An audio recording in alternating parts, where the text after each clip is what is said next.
Hey everybody, I'm Jack Reeder with Future Pastimes, and I'm a designer on Dune-themed games and expansions. And in this video, I'm going to be talking about a power alliance between the Emperor and the Harkonnens that I call the Sinister Alliance. And this is hinging on the Emperor being an enabler of bad behavior.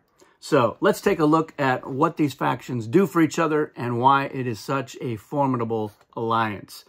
So as I mentioned, the Emperor is the key to this, and it's because the Emperor is wealthy. The Emperor can basically give their ally free treachery cards. And that is potent, more so than with any other faction, because of the Harkonnens' double hand size. Every time the Harkonnen buys a treachery card, they also get another one for free.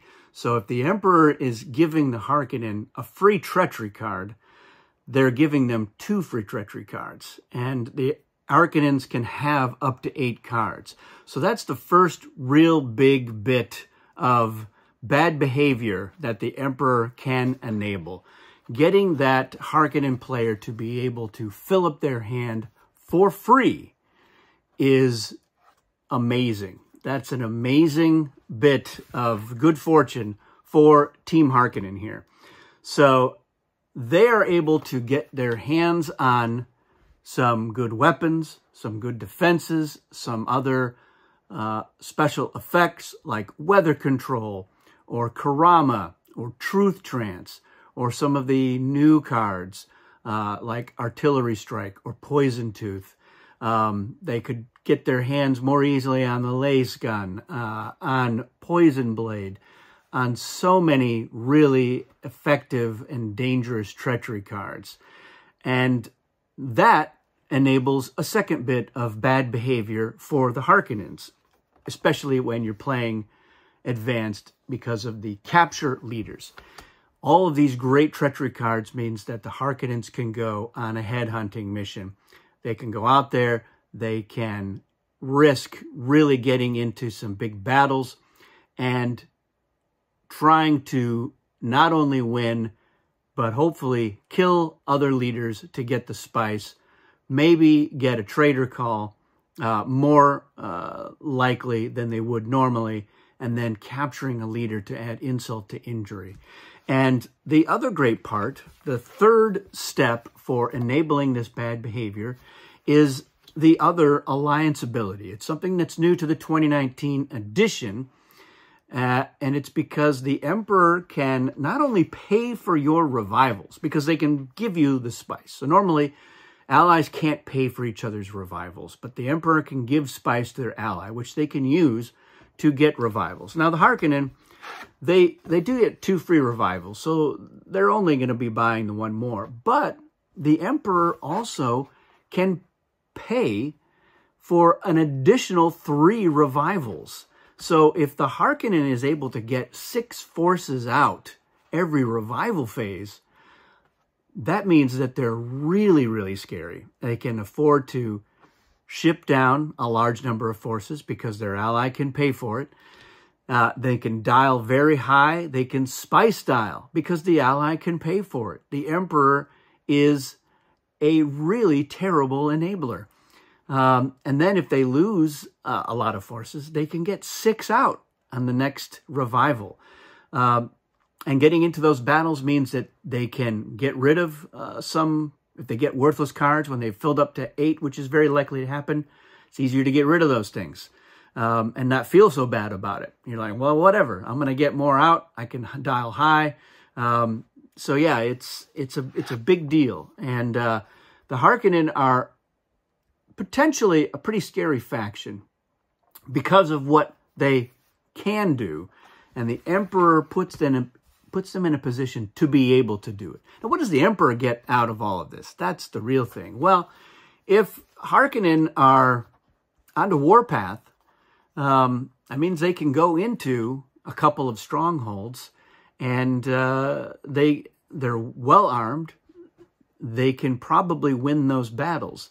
They're able to dial high. They can send a lot of forces in. They're going to have better cards on average. The Emperor has their own thing. You know, the Emperor typically has the ability to have a full or near full hand every turn, every game turn in the game. There's usually enough spice being spent by somebody else that they've got the spice to be able to bid. So the Emperor, I feel, should be filling up their hand as often as possible and early. They can usually get a full hand in the first game turn. So in a 6-player game, they can buy 3 of those cards. Somebody else is buying the other 3, and what they're paying for it goes into the Emperor's coffers, so they have the spice to buy those other 3 cards. And that's not uncommon. You know, usually the worst case scenario is they're buying 2 cards. So that's still pretty good, and they usually still have spice left over. So if they're not going for the win on turn 1 or 2, they can generally stockpile a good amount of spice for later on. So yeah, the Emperor, they've got the Sardaukar when you're playing advanced, so it's not hard for the Emperor to get into and hold on to 2 strongholds. And the Harkonnen also, they can get into 2. You're able to split your 20 forces between 2, and because they can probably both afford to send that many forces down, which means they can dial very high in those battles. So yeah, even if the Fremen throw everything they have, I mean, they're one of the most effective, but they often don't have a lot of great treachery cards. So they're counting on numbers.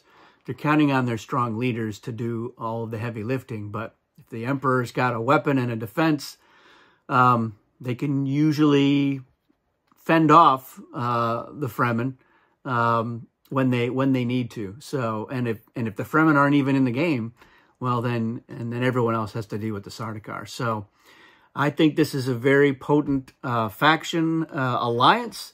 And you know, don't forget that if the Emperor gets into a battle with one of the leaders that the Harkonnen player is holding on to as a traitor, that's the Harkonnen alliance ability, is they can call traitor. So, you know, you're looking to get into battles, ideally, with somebody that has a potential to be a traitor.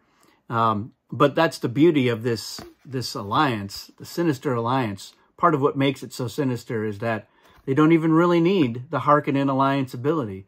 It's all hinging on the Emperor. Now, the Emperor is a great ally for any faction because of these same reasons, but I think that Harkonnen gets the most out of it. They get the most out of it because they have the biggest hand, and that's really what the game usually comes down to. Is I had a better mix of treachery cards, and I was able to employ it. So let me know your thoughts in the comments if you have any other insights into the Sinister Alliance, and what sorts of tactics you tried to use to combat it, or if you were in this alliance, some joyful horrors that you unleashed on your opponents in that game. Love to hear about that. That's it for this one, everybody. Thanks for watching, and we'll see you again soon.